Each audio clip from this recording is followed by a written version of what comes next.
ঈদ মানেই যে আনন্দ তার জ্বলজ্বন্ত একটি প্রমাণ হচ্ছে গার্মেন্টস শ্রমিকেরা।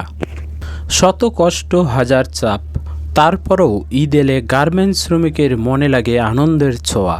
কারণ তারাও জানে জীবন যতই কঠিন হোক না কেন, ঈদ মানেই একটু হাসি, একটু খুশি, একটু ভালোবাসা। কারখানার ভিতরে শ্রমিকরা কেউ কাজ করছে, কেউ হাসছে বা কেউ গল্প করছে।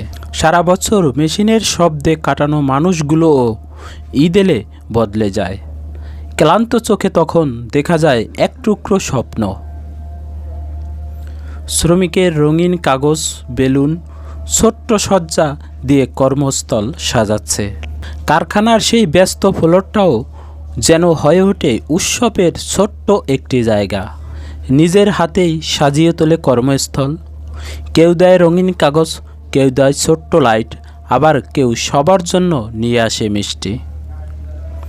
শত কষ্টের মাঝেও তারাও খুঁজে নেয় আনন্দের কারণ। কারণ এই হাসিটুকুই তো তাদের বেঁচে থাকার শক্তি। গার্মেন্টস শ্রমিকের জীবন শুধু কষ্টের গল্প না, একটা লড়াইয়ের গল্প, একটা ভালোবাসার গল্প। তারা হাজার হাজার কষ্টের মাঝেও হাসতে জানে।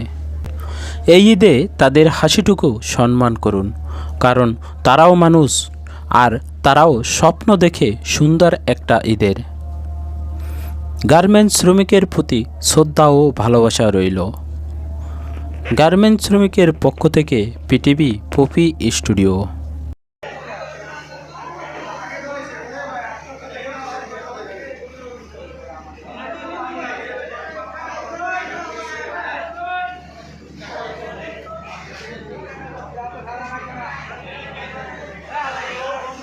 Hey,